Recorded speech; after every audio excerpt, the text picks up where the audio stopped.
Welcome to the Sean Chandler Podcast, a place to talk movies, TV, pop culture, way too much. I'm your host, Sean Chandler, and joining me today is Griffin Schiller. Griffin, how you doing?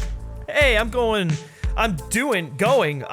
know what I am. I'm incapable of speaking. That's apparently what it is. No, I'm doing pretty great, man. I had a fun time watching the Super Bowl last night. For those of you who don't know me, I'm Griffin. I run the Film Speak channel, and I'm a entertainment journalist in this space. And so I'm very privileged and honored to be joining Sean on his podcast. And it's great to just finally get this thing out there. We've been recording so many test episodes, and it's just like, get it out, man. Let's see. Yeah. Let the world witness what this whole thing is going to be. And with that in mind, if you don't know, once this is live on all the podcast directories, there's going to be like 3 more episodes over there. I actually was hoping they'd be on all the podcast directories, but since I don't really know what I'm doing, I didn't start signing up for them soon enough. So looks like we're on YouTube right now, and then you can find them on everywhere you'll be looking. I think it's on Spotify right now. I think that one just accepts you immediately. The other ones, well, they take a little bit longer to get going. But anyway, today what we'll be talking about, a little talk about the Super Bowl and all the trailers that we got for that. I'm talking about the F9 trailer and the big, massive concert that they gave us beforehand. And then a whole bunch of DC talk, not the Christian pop band that I spent way too much time listening to growing up, but as in DC movies, because we got a new one this week, and there's plenty to talk about when it comes to the world of DC movies.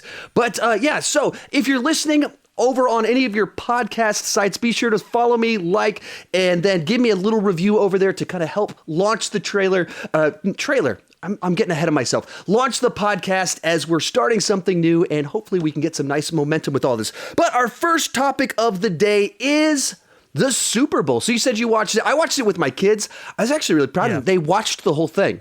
I mean, Did they really? They were drawing. They weren't like fully engaged with the game. Yeah. But they weren't running outside. They weren't getting their toys. And every time, because we were playing like commercial bingo, got the bingo cards with all the commercial ads and everything. So they were fully engaged with that, which was pretty cool. Yeah. And the game, I don't know, it seemed pretty dull for the first 3 quarters, and then suddenly got really exciting in the very last little section there where we had quite the comeback. Yeah, no. I mean, like, it was. I actually thought it was a pretty good game. It was. I mean, there wasn't a lot of scoring, so like obviously it was more of like a game of like, whatever the hell the name of that saying is. It was attrition. That's what it was. It was a game of attrition, and yeah. I mean, I was going for the Chiefs, so I was like pretty happy to see them come out on top. I really like Patrick Mahomes and I'm Andy from Reid, so. California. Yeah. And the Bay Area, San Jose, so just not too far from San Francisco. So naturally, I was rooting for Joe Montana. I guess he didn't play too much. So I guess was that Steve Young was, I guess, the quarterback. I'm very up to date on my football. But Patrick was actually one of my quarterbacks on my fantasy football teams. Didn't know what team I didn't know what team he was on, but he was my quarterback. So it's fun to actually get to watch him, see what he actually looks like, and he won a Super Bowl. That was pretty cool. Yeah, no, it's crazy. And well, in the dude's my age. Dude's 24. Like, that's just like, it's like, what the heck am I doing with my life, man? This guy's winning a Super Bowl. He's making headlines. Like, oh God. Well, I saw millions of dollars. Yeah. While I was at the gym, they were, obviously commenting on all of that on the TV screens, and they showed a tweet of him from 2013 saying something like, "Wouldn't it be so cool to win the Super Bowl and get to say I'm going to Disney World?" And then 24 years old, he won the Super Bowl. That is just insane, and that's like so much career ahead of him. Very cool. So anyway, we got a bunch of different little spots for movies. For the most part, not very interesting to me. Most of what we got, because it was just little, they weren't bad. Their purpose was to position these movies that me and you, we know tons about them already, but position them for the masses. So Invisible Man, Maverick, Bond, Mulan, a bunch of those ones. The one that stuck out to me the most was we got our first look at the Disney Plus Marvel TV shows. So we've seen pictures. We actually got footage from them. So for me, mind blown. Awesome that we got to see that. A lot of the other stuff, for me, it was just kind of like, okay, that happened. What did you think about the ones we got? I think that the top, first of all, we'll just kind of start chronologically. I thought the Top Gun Maverick spot, even though like for all of these, they're only like 30, 40 seconds, but like sometimes they can cram like a decent amount into that amount of time, or just the right detail. Exactly. With Maverick, it's like one line of dialogue, and you go, "Oh, that's where this is going." Kind of changes everything when you're kind of like, "There's a different relationship between these two characters." Yeah, exactly. I mean, the thing that struck me about the Maverick trailer was just like them showcasing like the G-force, the in the cockpit shots. I mean, like we had seen some of that already in the trailers, but this one was just kind of like, showcasing it a little bit more, showing just like all the crazy stuff and how just like gorgeous this film is going to look. I'm all on board for that film, but the one that did it for me, come on guys, we're talking No Time to Die. The second that spot started, I didn't even know it was a James Bond spot. Right. I was taken back. Same. It took me until I saw Daniel Craig in the cockpit with the goggles. I was like, what is happening here? He comes out of this like, I don't even know, like a jet or something in like this like collapsible plane, and then like the trailer's really like playing into the legacy of like his tenure. It's like it's the 25th film in the franchise. We get some awesome shots, some great lines of dialogue from Safin, some just like gorgeous cinematography. Like I love the shot that has well, first of all, the guy's like climbing down on the side of the building, but then also the one of M, Judi Dench's M, like the portrait of her with like the straight on shot there. Oh, there's so I actually think that out of all the spots released, this was my favorite one. And once again, it doesn't really give anything away, but it kind of contextualized stuff a little bit more. Like we see Safin with the gun, and if you look at that and you compare it to stuff from the Bond trailer, you can kind of piece together how these events are going in, also based off of what Bond is wearing. And there were a few shots in there where I was like, is Daniel Craig crying? Like, or like what kind of just like event just went on to make him have this sort of reaction? So for me, it was just really exciting, and I think there's a lot you can kind of dig into with that trailer specifically. Yeah, I don't know. I think when they can give you just a little bit, that tease that gets you excited, that it's designed to let the masses see it, but for the deeper people that track all of this on the internet, just the right shots that give you something that we didn't get before. And that's just a couple of these little shots without needing to over-explain the story, over-explain the plot, can land just right. We also got the first look we've seen of the Minions 2, which my least favorite of the Despicable Me movies, and we're getting a second one because it I don't know if it crossed the $1 billion mark, but it was right at the $1 billion mark. Minions. It was highly profitable. Yeah. Yes.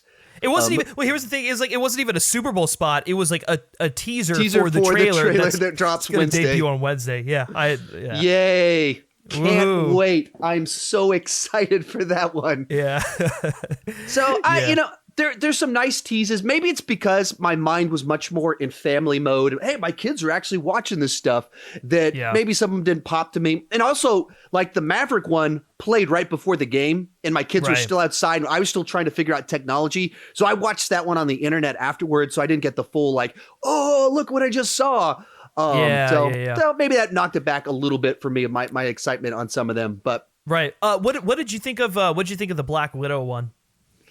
I saw on Twitter someone pointed out like an editing move where there's like this scream from David Harbour, and they have the shot of like it's clearly not the noise that he makes, but in the trailer his mouth is open, so it plays like he's making this ridiculous scream. So that's my big takeaway from it.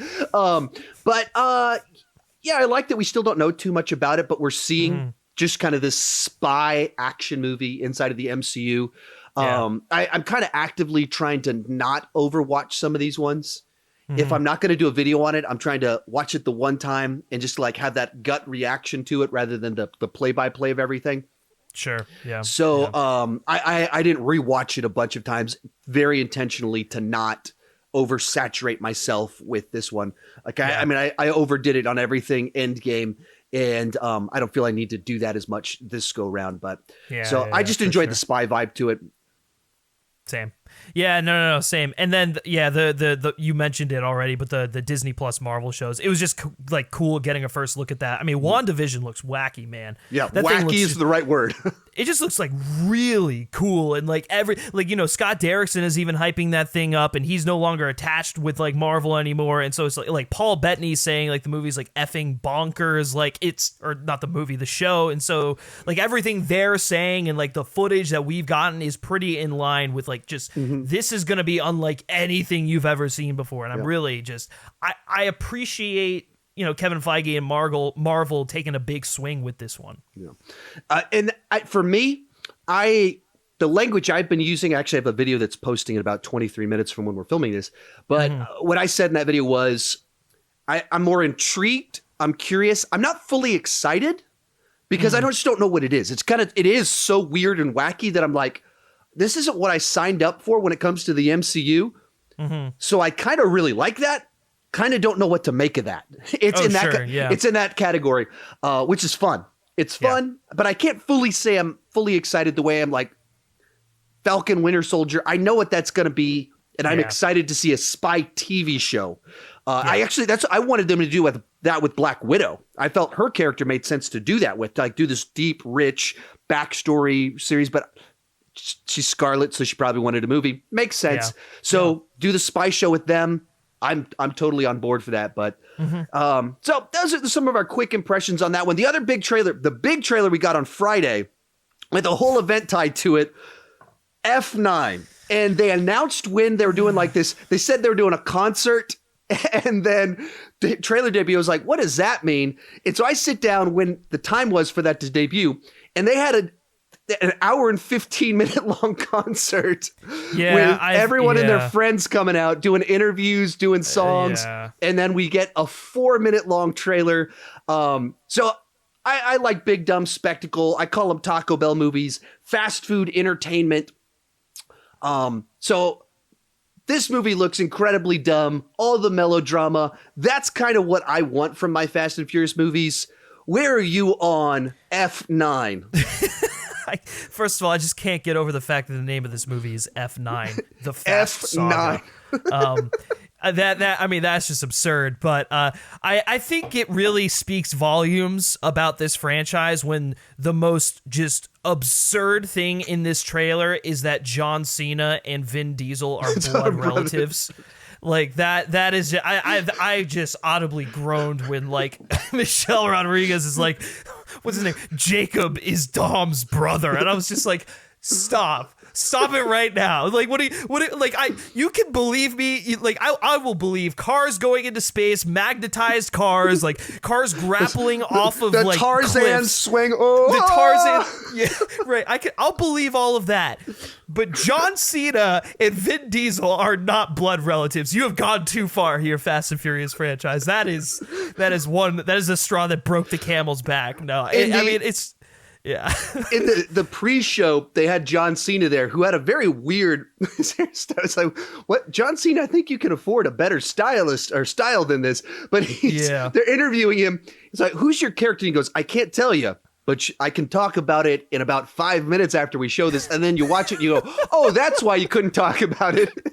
It's so dumb. It's just like, you're telling me we're 9 movies in and like over 20 years later, and we just now know that Dominic Toretto, Mr. Family, has a biological brother. Like, that to me is just like unbelievable. But who like, has the exact same street racing spy skills. Yeah, like, he's also a street racing spy. Yeah, it's oh man, it made me roll my eyes. So I laughed. Like, I kept rewinding that part and just kept laughing at that. But like, that aside, yeah, I mean, it's just big dumb action spectacle. It's just like a bunch of kids playing with Hot Wheels at this point. Like, I don't even know like what to say. It's so ridiculous. And I mean, like, there's which like is why I love them. Yeah, it's like a Pontiac with like a jet propulsion strapped to it. Like, you can't make this. Like, you can't make this stuff up. It's so silly. But like, I'm just glad that we live in a world where this franchise exists and that it's so self-aware as to what it is. But the interviews with the actors you wouldn't get that impression because they're like, No, this series is all about family and like we really care about the family and we've become a family and Tyrese is my family and like Vin Diesel says the word family more than Dom does, and Dom only says the word family, and so they're going all in on this, and you're like watching the trailer, and the first minute it felt subdued. Like it's like, oh, family. It's okay. We're dealing with family. It's his brother. Okay, family. Where's the oh, here's the crazy. And, here it is. But they don't talk about it in that regard. They're not like, oh yeah, I mean, we just actively think what's the craziest thing we can. They don't even say that. They just say we really care about family, and that's what we're all about. I completely. It's ridiculous. Like the entire. I will say this, like, listen, I enjoy these movies. I think they're good at what they do. I'm way more interested in seeing what Hobbs and Shaw kind of does more than I am the Fast and Furious franchise, because that interests me more. But and this feels a little bit played out. Like Hobbs and Shaw feels like we have more room, and it's set up to be a ridiculous spy stuff. It makes more like that's what that franchise is. Where this one, it's like they just keep going crazier, and so this one, it's like okay, I mean, it looks dumb. I'll be there, but Hobbs and Shaw still feels fresh. Yeah, no, for sure. But the thing about this is like they're throwing this big concert. They've got like Wiz Khalifa out there, and like I mean, they do like the camera back outs, and they try and make it look like it's crammed full of people. No one is there. It's like they backed up, and you're like, there's like 150 people. Yeah, there. right. Like it's I feel like they grossly overestimate their place in pop culture. Like you guys are you're not Star Wars, you're not Marvel, you're not even Mission Impossible. Like you're Fast and Furious. People go to see you every like couple of years because you're just you're that stupid, and it's that kind of spectacle that like people want to go and just laugh and be entertained. You're not like, the movies make the $1 billion club, but that's international. It's 75% international.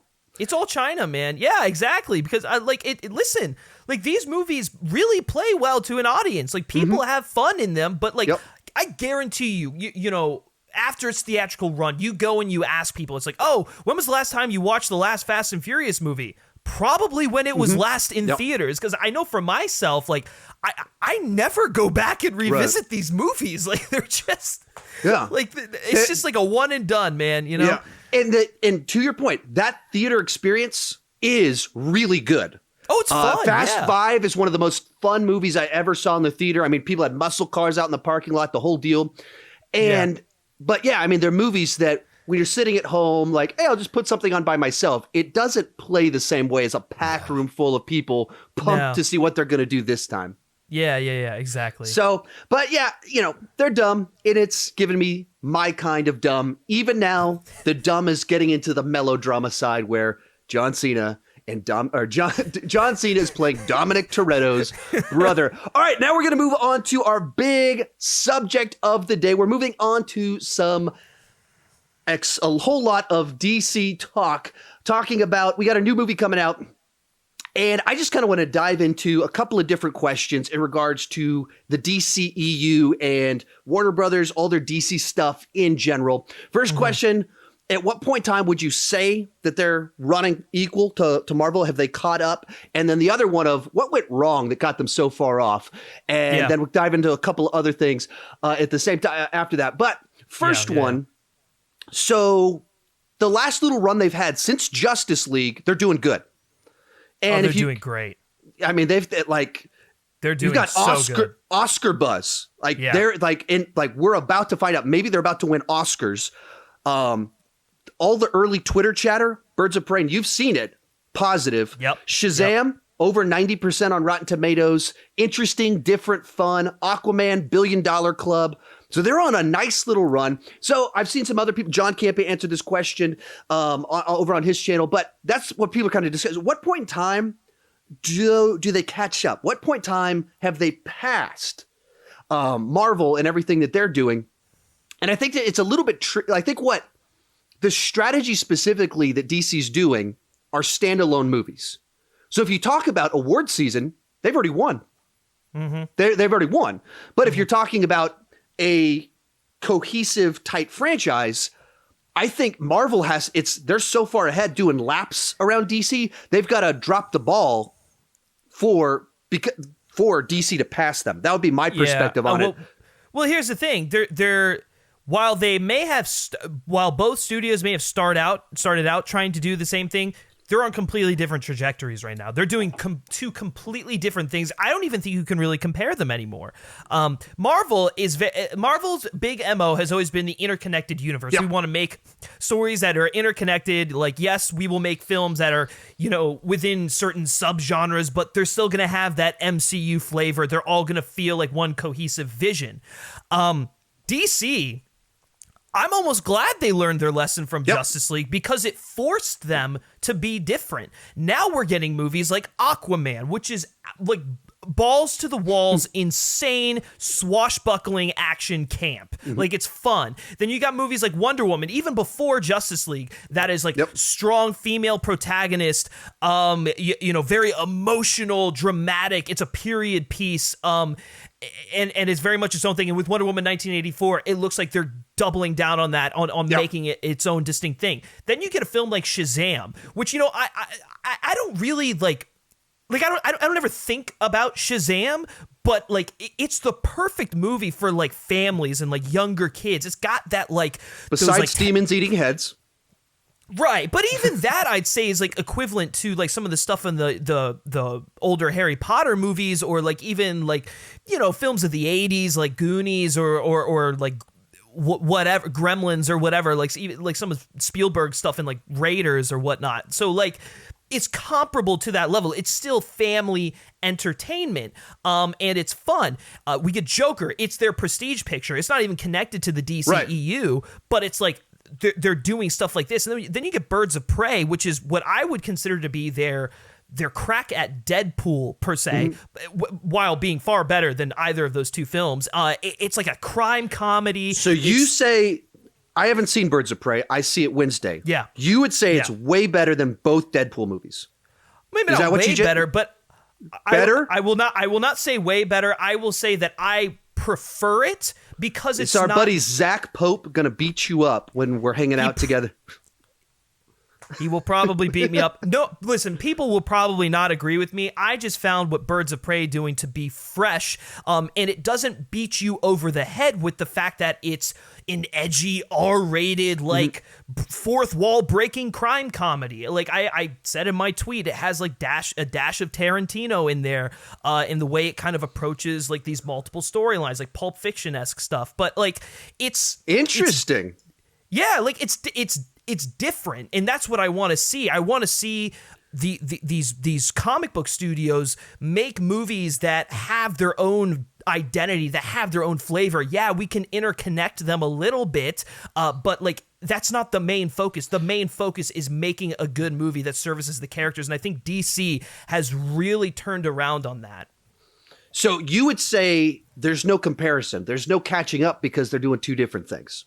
Yeah, I completely agree. Yeah, that's exactly what I would say. Yeah. And I think that's a better way to think about it. Are they doing something that equally has merit?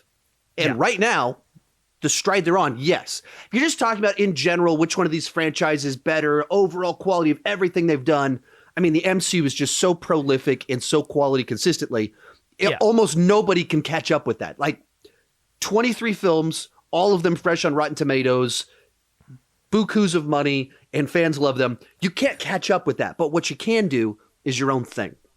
Right, exactly. And I would actually pose this question to you. Do we look at the legacy of DC, or do we just look at the DCEU? Because if we look at the legacy of DC, I would almost say that DC has and continues to outpace Marvel in terms of their highs are definitely higher than Marvel's highs, but their lows are definitely lower. So it's like, it might be wildly uneven, but when they hit their stride, I would say that DC is the best in this sort of medium. But they have a history of being inconsistent. It's just right now they happen to be consistent. Yeah, that's what makes it so tricky. WB seems to be like, hey, I'm going to give you enough rope to hang yourself or to make the Dark Knight or the Joker. And they seem to consistently have done that. And I mean, if you go all the way back to the Superman franchise, and we'll talk about them actually in just a little bit. I mean, they get Mario Puzo to make the first draft of the story of the first two movies, and then they also make one starring Richard Pryor and one with Nuclear Man with Ducky or whatever his name was in the fourth one, Lenny Luthor.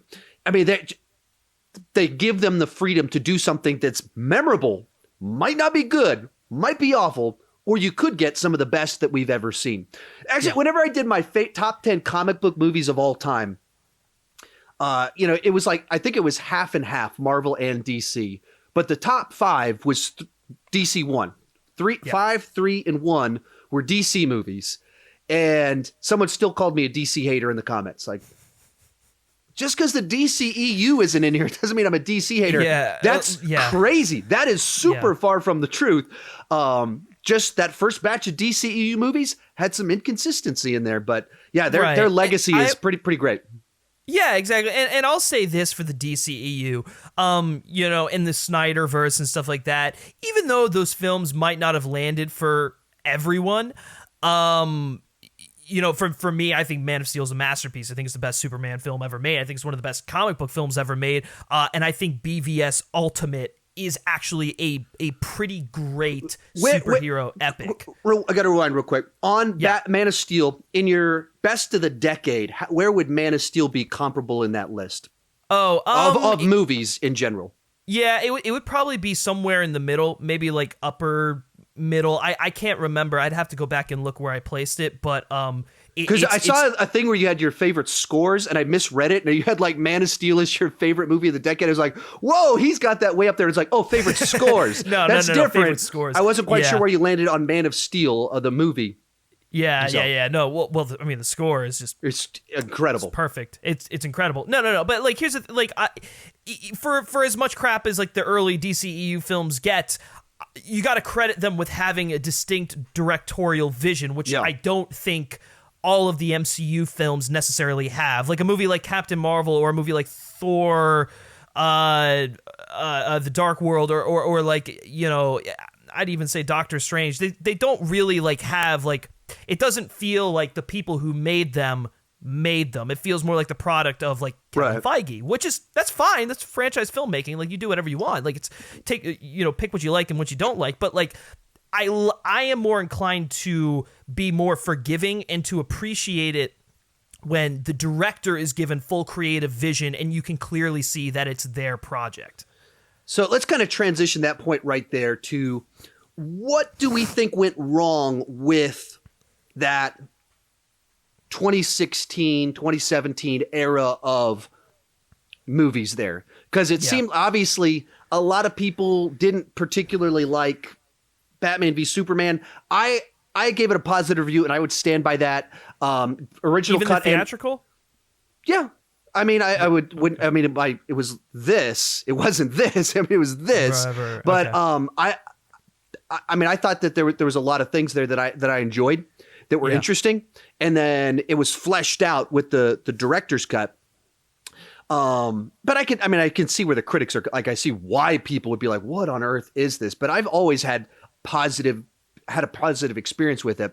But then Suicide Squad, that's one that I saw and I was like, okay, that was kind of fun. And then rewatched it and I was like, what did I just watch? And then, Justice League was bizarre to say the least.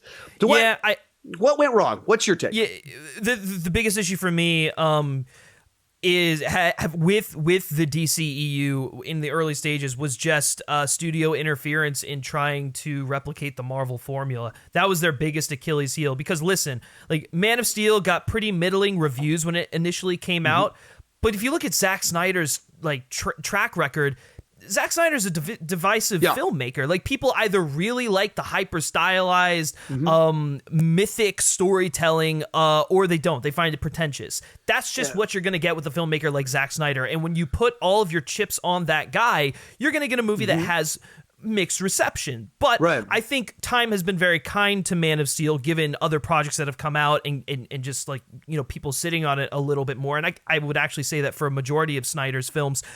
So For the time being, I will say that Man of Steel is like it was a success. You go to BVS, the reason, but it also didn't set up a universe. It's a movie that wasn't designed to set up a universe. There's little Easter eggs of Wayne throughout the whole thing. But like their premise, if you listen to Christopher Nolan, like his take on what made it interesting to him when Goyer pitched it, do you know the story? In the middle of writing The Dark Knight Rises, David Goyer kind of went, I'm going to take a break. He started reading some Superman comics, went, I've got a great idea, called up Christopher Nolan, pitched this idea to him. Christopher Nolan went, oh, that's awesome. That's pretty cool. And then that's what led to Man of Steel getting made. It was not, the origins of it was Christopher Nolan and David Goyer, the Dark Knight gang, had an idea that they really liked. And that's kind of how it came about. And the whole pitch was, what would happen if Superman suddenly appeared on the screen, on the scene? And everyone was introduced, wait, there's aliens and there's this superpowered man. How would the world respond? The whole pitch was, this is new. That's not a great setup for a shared universe if you're going to say that Wonder Woman's been around for forever. Yeah. And that's where you get into the studio interference and really trying to catch up with Marvel. We should have gotten, like, Man of Steel, totally fine. We should have gotten a solo Batman movie. We should have gotten a solo Wonder Woman film before we even thought about doing Justice League. And that's why BVS is BVS is more of a Batman movie than it really is a Superman movie. Now, I think the Ultimate Edition really fixed some of those problems. It shows Clark being a reporter, and it shows his side of the equation a little bit more. But when you have a movie called Batman versus Superman, you need to balance both of those halves equally, and I don't think it does that. And on top of that, it shoehorns in the Justice League just grossly, which I don't think was Zack Snyder's initial intention. So the movie feels to me like Goyer, Snyder, they were talking and they went like, all right, our sequel, all right, what's the backlash? So we have Superman, and then what about all the politics that come with that and who he chooses to save? That's interesting. Okay, and then we'll have Lex Luthor comes in as the face of that. Okay, that's really good. And then the reception was kind of mixed, and they went, and then at the same time, Avengers is just killing it the year before, and they went, okay, we got to put Batman in it. Can you do Batman as the counter to Lex Luthor? He's the guy that can be redeemed in the story and understand where Superman's coming from. Can you take that idea that you had and put Batman in it? Yeah, and the Justice League, and that's what the movie feels like, because it's you have a story that could work in and of itself with Lex Luthor and his plot, and maybe even Doomsday, and then you have this whole other thing about Batman and his rage. That we never saw normal Batman. We never got his movie. Like, you imagine, what if we got the Batman and we saw hopeful Bruce Wayne? Not hopeful, that's the wrong word for Bruce Wayne. But you get the kind of a classic Ben Affleck, older Batman, and the post-credits scene is 5 minutes long, and it's that intro sequence of Batman v Superman. I completely agree. And you just see the rage, and the whole movie's about him kind of trying to balance who he is, and then the thing that snaps him happens in the post-credit scene, and we're seeing that some of this happened parallel to Man of Steel, and he's been working in the shadows, and people don't know who he is, and then he sees that, and he snaps, and then suddenly a bunch of people who are like, why is like, he's not the Punisher, why is he doing this? Like, oh, we saw him that, and he just watched in front of him thousands of his, like, just die right there. And there's nothing that he could do as this guy that has dedicated his life to saving lives. That guy is a threat, and I have to stop him. And there's an insanity to that. There's a pride to that. And that makes his story so much more richer inside of Batman v Superman. They didn't do that, though. And so they rushed to it and trying to do all these plots. And this also gets convoluted. So anyway, we talked a lot about this one. Suicide Squad just seems like they rushed it. I mean, all the stories that David Ayer had 6 weeks to write the script, and they didn't know what they wanted. Yeah, they rushed that thing out. There was a lot of studio interference. Even going back to BVS, the theatrical release of BVS is just hacked to shreds. Like, it is just the plot is actually incomprehensible because they hack out all of the important setup in the beginning, which is still baffling to me. Why a studio would do that? It was like, oh, this isn't important. Well, no, this is very important. And so they do the same thing with Suicide Squad. They hire a trailer company because everyone liked the trailers to come in and cut the movie.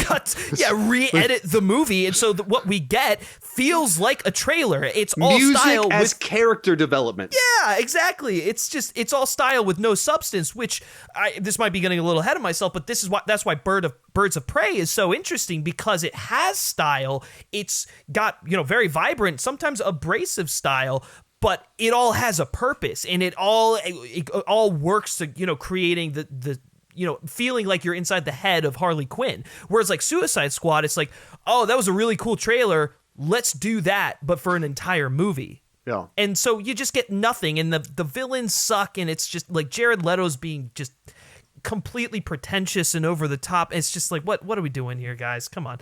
And so I think that movie mixed with the mixed to negative reception of BVS really just started to worry people, and then they just go full blown. We're gonna just take Warner Brothers DC is like, we're just gonna take complete control and just hack Justice League to shreds because we don't want to continue with Snyder's vision, even though we really should continue with Snyder's vision because we don't even know where we're going. It's just baffling creative decisions. So with the Snyder Cut people, I mean, on the one hand, I would desperately love to see that. I mean, if they announced that, I would desperately love to see it. Other hand to it is that it doesn't exist. Here's what I mean by that. Like, if people are like, no, he said there's a cut. Gotcha. But, I mean, it was supposed to be 2 movies. They squished it down to 1. And then, I mean, immediately, as soon as Batman v Superman didn't get the response they wanted, they got the wrong message. Oh, it's too dark. That's not really the problem here. That wasn't what it was, yeah. And so then, like, let's put humor in there. And then that Comic-Con trailer they put out a year and a half before the movie came out was all jokes. And that was pure Snyder. That was pure. I mean, it looked Snyder and everything, but it was pure jokes and one-liners and Bruce Wayne joking with the Flash and Aquaman. Yeah. I mean, his vision had been compromised before they hit the record button. Yeah. That's what I hit record. They slapped I'm using my language, not theirs, but whatever. Yeah. So no, but I agree. Yeah. I would desperately love to see it, but that vision of it, I just don't know that it exists, and it just kind of. I think we will see it, similar to a story we're going to talk about a little bit later on.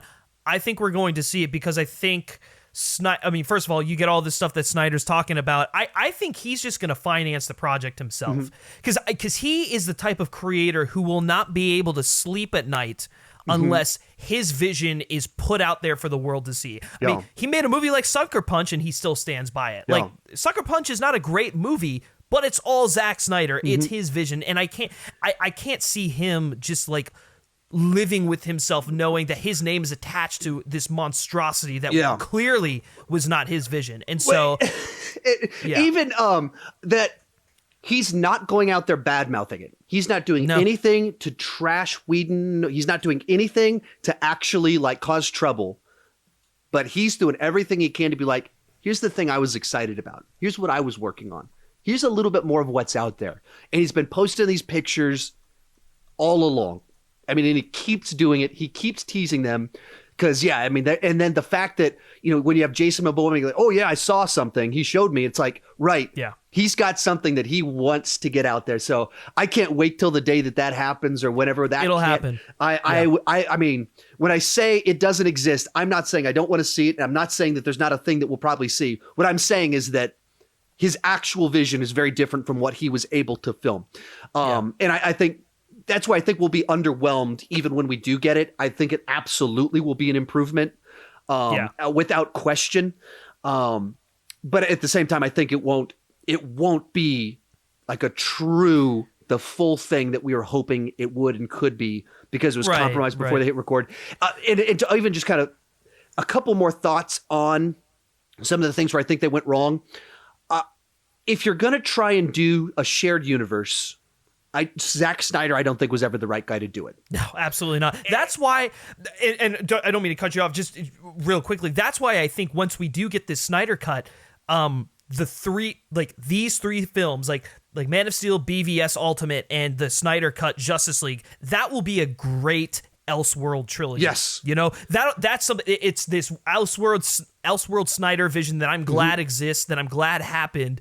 But like it will not be like used going forward. No. And And the thing is, I mean, I love Zack Snyder as a filmmaker. Same, And it's not necessarily that all his movies are great, but there's always such a distinct flavor, vision, whichever word you want to use. It's so distinctly Zack Snyder, except Justice League. I know. You know, it like whenever I a couple years back when I went back and rewatched Dawn of the Dead, I was like, this might be my favorite zombie movie. And then 300, such a great dude movie. I mean, just so visceral in the way it's doing things. And then, you know, Watchmen of taking this unfilmable thing and doing something with it that's faithful, but so distinctly Zack Snyder at the same time. You know, I love Man of Steel also. It took me a little while to come around to it. I was always positive, but it took me a while to be like, this is just, if you don't try and compare it to Richard Donner, man, this is like a Snyder version, Elseworld. This is a very cool thing. And I'm so excited to see this Netflix movie that he's doing with, was it got Chris Pratt and it's zombies and was it Dave Bautista? I mean, that just sounds amazing. That sounds just perfectly what he needs to go back to after what he just went through. Yeah. And then Justice League of just seeing it kind of sucks like you're watching a movie directed by committee. Yeah. Just every scene just feels different. Suddenly it's just so overtly Joss Whedon jokes out of the blue. I mean, even, Ben Affleck's weight is shifting by about 20 pounds. It's weird. Yeah. Even his skin tone looks different. Like he got a chemical peel right before the reshoots or right. Yeah. I mean, it's a very stuff like that's just odd. It's stuff where it doesn't even seem like Whedon tried to match the look. It's bizarre. Even the music, man. Like Danny Elfman's score is so bad. Boring. It's terrible. Like, what were they thinking? Like, I get compromising like the production stuff, but like the one thing you've been universally praising, like that people have universally praised across the board with these movies, you're gonna just up and get rid of? Like, what? Yeah, that's it's baffling. But so kind of moving on to our next subject, DC movies having excessive behind the scenes tinkering and second guessing is not a new thing. This actually goes all the way back to the original comic book movie blockbuster, Superman the movie. It started there. I want to go into a section now that we'll be doing from time to time on the podcast called Story Time, where we kind of talk about some behind the scenes stories of kind of how movies got made and go into some interesting stuff. So have you seen the Richard Donner Superman movies, all the different versions? I saw the first one and the second one, the Richard Donner cut. I don't think I ever saw the original version of Superman 2, but granted, it has been years since I've watched either of those. I just am not inclined to gravitate towards them, I guess. You know. That's like when I grew up, that's all there was. And so then for me, those were so formative, so important growing up with those. But so the backstory on that Superman 2, super fascinating, just incredibly interesting stuff.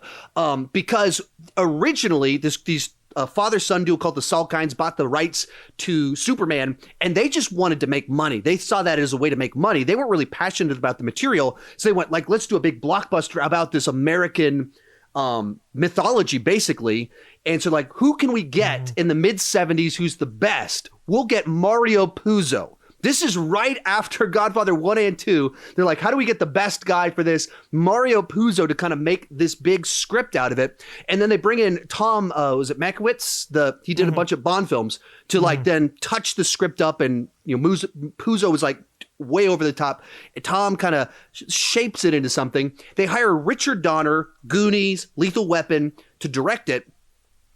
And they're in the middle of production, and they designed it to be two movies shot back to back. Superman 1, Superman 2. Puzo came up with this big, massive story, and they were going way over budget because no one had ever done flying like this before. So it's just crazy over budget. They paid millions of dollars for Marlon Brando to be in the movie for 5 minutes.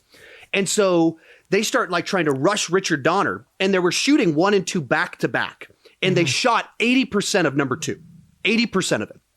And there was excessive stress between Richard Donner and this middleman producer they brought in, to the point that they weren't even on speaking terms. And Richard Donner makes this movie, and eventually they're like, stop working on 2, just finish this one because we're way over budget.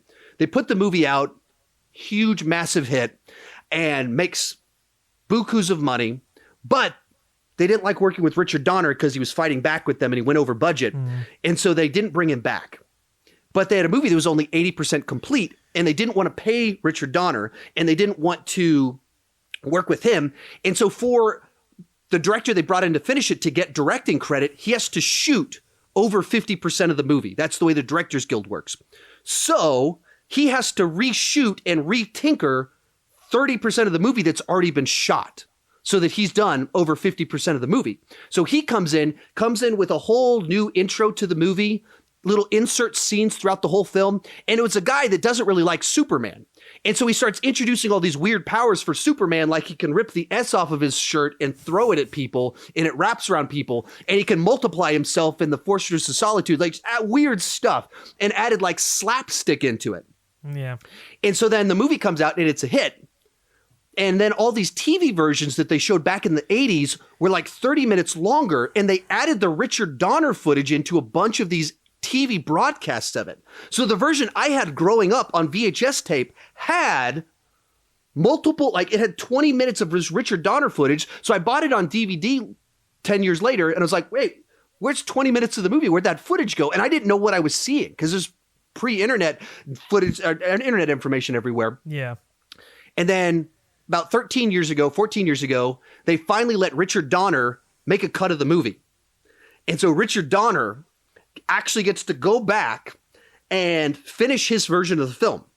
And so then you get a version of it that came out in 2006, right around Superman Returns, that has 30, 40 minutes of new footage, a totally different beginning, cuts out the slapstick. And where it gets real interesting, the Salkinds, those producer, father, son, they didn't want to pay Marlon Brando for 2 movies. So even though they shot footage of him for the second film, they cut all that footage out of the theatrical cut of the movie and just had I guess the lady that played Jor-El's wife is the person that's in the theatrical cut, but all those scenes were shot with Marlon Brando. Mm-hmm. And so then Richard Donner cut puts Marlon Brando back into it, and somewhat even like the Batman v Superman cut where things didn't make sense. There's a whole section about how Superman gets his powers back that's cut from the theatrical cut. It's not in there. So there's this whole thing. Superman trades his powers. He has to go back and beg for his powers. In the theatrical, he just shows up with a crystal and he like holds it up, and then suddenly he's in his costume 5 minutes later in Metropolis. But there's a scene that was cut that was all Marlon Brando with this whole thing about the fathers for the son. Like it's all biblical allegory, Superman, Jesus Christ, Messiah sacrifice stuff. Interesting stuff. If you're a movie fan, you've got, when you are, I would highly recommend checking these 2 ones out because it's just so interesting to see 2 different directors tell the same exact story and seeing how different they are while being exactly the same. And the weird thing about the Richard Donner cut is that it copies the end of the first movie. So in the original script, the end that's on the movie that's theatrical where he turns back the earth, that was supposed to be the end of the second movie. And then when they cut it down, they said, just finish this one. They decided to take that finale and then put it on the first movie. And then when Richard Donner made his cut, he's like, that was our original vision, so I'll do that too. So he does the same end on both movies. It's like, okay, probably shouldn't have done that. Probably should have gone with the Lester ending on that one. So anyway, what's your take on all of that fun stuff that I just said? I mean, I just love hearing about like behind the scenes, like drama like that, you know, like the James Bond franchise is like my favorite film franchise, and like it had its fair share of drama on the you know, some of the Sean Connery films where like Connery was feuding with like, I think it was like Richard Maybaum or something like that. And like he wouldn't even be on set if like he was around, or maybe it wasn't Richard, maybe it was like Cubby. I think it was Cubby. Yeah, it was Cubby Broccoli. Like he would be on set, and like Sean Connery would just like refuse to work if he even saw him, and so I'm just like, it's funny like when you hear those like instances of just like complete just like hatred for one another's, right. And so yeah, it's funny. I love hearing that, but you know. The Richard Donner cut is always what has given me hope and optimism for seeing the inevitable Snyder cut, because it's like, and it's not even like the Donner cut is part of like a different studio, you know, like this is still WB. This is still Warner Brothers. It's in the set. I mean, they went all in on it. They fully endorsed it. They put together a documentary about the making of it. The documentary on the set walks you through all the tension. And Richard Donner's there. The son of the Salkinds, the father died many years ago, but the son, both of them interviewed in it. I mean, they supported, like fully, let's air our dirty laundry. Let's let it out there, because that's an interesting story itself. And we're going to let you see this. We're going to allow it to happen. They did that. Now it took 25 years. But they let it happen. And that absolutely should give Snyder Cut people hope that once get some distance there, they let it happen. Well, listen, like it's already starting to happen. You know, Zack Snyder, we live in an age where everything is like far easier. I mean, it's not like that. It's easy, but it's easy in a different way. You know, like back in the day when you like were dealing with like actual celluloid and like, you know, just like a lot of hard labor and stuff, and like visual effects were like ridiculously expensive. I mean, they're still ridiculously expensive now, but like at a different level. I mean, the digital age has just given, you know, filmmakers so many different opportunities to you know, to go in and do stuff. It's why you get like some 4K releases that have like, you know, stuff touched up a little bit, you know? Right. So I don't know. I love that story and those behind the scenes stuff. It's just fascinating. That's also why I kind of want to start, even have this section, story time, when those are appropriate to share some stories. Planet's sharing some stories. Moving on to our next little category in here, something that will be a kind of a weekly little thing, calling it Deep Cuts, where we are talking about DC movies this week. So we're going to make some recommendations for some deeper cuts in regards to DC TV shows or movies, animated films, diving into it. And every week we'll kind of give you some of our deep cut recommendations. When it comes to DC movies, DC TV shows, what would be kind of your deep cuts? So it's hard for me to go deep with some of these deep cuts. I mean, like I'll just throw out a few and then I'll like go in deeper with some. Like, but I really like the Constantine show. You know, even though it was like you know, the product of network television, I thought they nailed the character. And they managed to work around the confines of network TV and tell like interesting stories. I mean, obviously there was just like issues with like some of the writing and like creative differences and whatnot, but like I really dug that. Same with Lucifer. I thought Lucifer was an excellent, you know, show based off a DC property that made its way onto Netflix, network television, and then, you know, was picked up by Netflix. Another instance of where they just like absolutely nailed the casting for the central character. In terms of animated stuff, Batman Beyond is my favorite incarnation of Batman. So growing up watching that, just absolutely loved that. So I was the perfect age for Batman the animated series. Like I was 11 when that debuted. So 11, I mean, imagine that's the quality of show that I got at 11 years old. Yeah. And then I watch what my kids are watching now. It's like, this is not the same. Oh, I know. The Batman shows they have out now, man. It's just, they're not good. But yeah, I mean, Batman the BTAS is exceptional. And the thing I loved about BTAS was just how it, like, they did the back door into Batman Beyond, you know, like it felt like Batman Beyond was the natural continuation of BTAS. So it's just like, I love that. I love Return of the Joker too. You know, a couple DC animated films, Under the Red Hood is exceptional. I love that. And then obviously The Dark Knight Returns. But the one I do want to highlight, I will say, is Road to Perdition. Now, a lot of people don't realize that Road to Perdition is actually the Sam Mendes film with Tom Hanks, you know, and Paul Newman and Daniel Craig and Jude Law even, I think, is in there. It's like, first of all, amazing movie, just amazing emotional movie with prestige, talent, and world-class performances and direction and score. A lot of people don't realize that that's actually based off of a graphic novel of the same name published by DC Comics.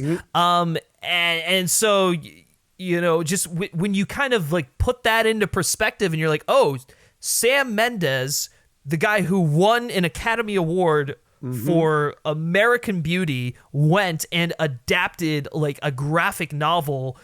This made this big swing, you know, with Paul Newman and like Tom Hanks and all these guys, and he made like a mobster film in Chicago set during like the 1920s. Like this, it's crazy, you know? And so I've just always loved it for that, on top of it just being an excellent movie. And so I think when you go back and rewatch it through a different lens, like realizing that, oh, this was a graphic novel, it's just a fun thing to do. Right. So, and for the one I'll go with, well, actually, I'll pause there for a little bit. We talked about this a little bit on last week's episode that we recorded, that if you're watching this or listening to this on any podcast sites, the Get to Know You episode, we talked about Road to Perdition, American Beauty a little bit, but that's where I was excited for it to come out, because American Beauty was one of those movies for me that was like life-changing. Wow. And Tom Hanks as a gangster, sassy guy shooting people in the face. Fun times. So the one I'll go with is something I grew up watching, would be the Flash TV series, but the pilot movie. Now, if you think that Superman the movie, Batman '89 are too cheesy, too dated, the show will much more dated because it was a TV show at the same time. But if you can put up with the cheese and datedness of those, I'd check out the Flash, the pilot TV movie they put out for it. And I was like 9 when that came out, and actually took my mom's copy of Flash Dance that she had on a VHS tape and recorded over it with the Flash. And then she came home and discovered that I'd done that. Like, Dad told me I could record over it. She's like, yeah, but I wanted my movie. It's like, well, it's like Flash Dance. It's the Flash. But if Danny Elfman wrote the score for it, and then Shirley Walker, who did Batman the Animated Series, composed the score for it. So it's like an actual score. And if you listen to it, it's very like clearly from the same team that did Batman '89, while being its own thing. But I mean, it's just so robust, vibrant. This is what like Justice League, what you wanted Danny Elfman to do, and then it doesn't have any of that life to it. I actually really like the look of the costume. At certain angles, you can see the padding when he does certain things, but in general, the pilot movie I think is actually pretty good. It gets way cheesier as you go into the episodes, and they could keep everything up, but that's the one that I would recommend. Final little section on here. What should people watch this weekend? I think the obvious answer, go check out Birds of Prey. Go see Birds of Prey. Even if you're skeptical, if you're a DC fan, if you're a movie lover, that's the thing to go see. I haven't seen it yet, so I'm just saying that I would always make that recommendation, because even if it's awful, then it's going to be an interesting awful. But you can actually give us your 30-second pitch once again. Why is this the one we should go see? I mean, like, everyone should go see it just because it's fun. I mean, it is just like a fun time at the movies. Great characters. I'll say it. It's probably the best villain in a DCEU film to date. Maybe competing against Zod. Better than the Enchantress? Listen, I know it's tough. It's tough, but no, I just think Ewan McGregor as Black Mask is just a scene stealer. He's incredible. It's got a lot of really cool action. If you're a fan of the John Wick films, Chaz Stahelski did some reshoots for this film. Yeah, and so you can see the Wiccan influence in there. It's a lot of really practical action too, which I love. Some great set pieces. In the trailers, there's definitely a couple of those shots where you're like, that's a cool action shot. In different regards, whether the kind of the flippy stuff or just little things like hitting. Is she hitting a bag of cocaine at someone's head? Yeah, is that that's is one that of what the happens? Yeah. So they're like shooting a mound of cocaine, and she sniffs it. She gets like a buzz, and then she starts like killing people. It's great. It's just fun. And so I mean, a lot of violence. Not like in the way that Deadpool does it. Just a lot of just like realistic the way they do violence kind of reminded me of Tarantino. But, well, you've sold me. I'm going to take my 5-year-old daughter to go see this. Yeah, exactly. Yeah, do not take your kids. This is not a kid movie. I'm like 90% sure there's a C-bomb dropped somewhere in this film. So, but no, I mean, just if you're looking for a fun time at the movies, a crime comedy with great characters that all get fleshed out, go see Birds of Prey. It's got a lot of style too that I absolutely loved. So, but the other one that I wanted to bring up, I don't know if you've seen, Sean, but The Lodge No, gets a limited I believe The Lodge is getting a New York and LA release this week. It was like this Sundance, I think it was a Sundance film, Sundance sensation last year.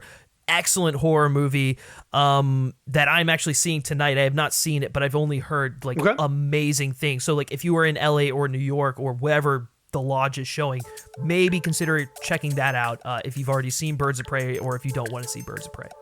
Very cool. There you have it. That was our debut episode of the podcast. Griffin, thank you so much for joining. Where can we find you on the internet?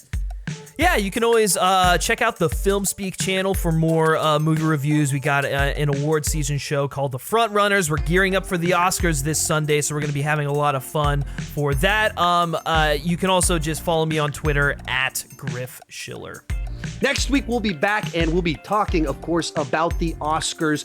As I mentioned before, if you're on the actual podcast feed, wherever these are distributed, and check the audio versions out, there should be a couple more episodes in there. We're still figuring this all out, so we're going to try a bunch of different segments and listen to your feedback, see what you guys really like, see what doesn't work so well, make some adjustments. Thank you so much for listening and watching if you're watching over on YouTube, and keep talking movies and TV too much.